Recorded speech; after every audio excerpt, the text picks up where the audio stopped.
গতকালই আমার বাড়িতে আমার ছোটবেলাকার এক বান্ধবী এলো অনেক দিন বাদে। কিন্তু ঘরে তো তেমন কিছু খাবার আনা নেই, কি দেব? হঠাৎ মনে পড়ে গেল, তাই তো ফ্রিজে আমি বাড়তি দুধটা দিয়ে আগের দিনই রসগোল্লা বানিয়ে রেখে দিয়েছি, সেটাই দেওয়া যাক। সেটাই দিলাম। বান্ধবী তো সেই রসগোল্লা খেয়ে অবাক, বলছে দোকানের মতো এত সফট রসগোল্লা তুই কি করে বানালি, রেসিপিটা বল। আমি বললাম, দেখ, হাতে একটা মোবাইল ফোন থাকলে রেসিপি জানতে কোনো অসুবিধে নেই।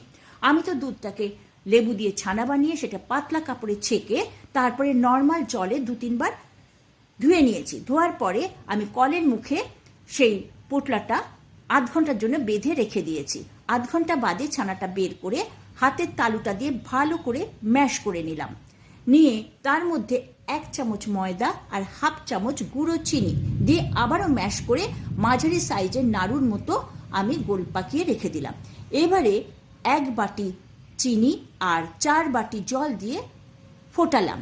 ফুটিয়ে সেই ছানার নাড়ুগুলোকে আমি সেই ফুটন্ত জলের মধ্যে ছেড়ে দিলাম। ছেড়ে দিয়ে 10 মিনিট হাই ফ্লেমে ঢেকে ফুটতে দিলাম। 10 মিনিট বাদে দেখলাম, ও বাবা, সেই নাড়ু তো ডবল হয়ে গেছে রে, রাজভোগ হয়ে গেছে। এবারে আবারও নেড়ে চেড়ে আমি আরও 5 মিনিট ঢেকে ফোটালাম। হয়ে গেল আমার দোকানের মতো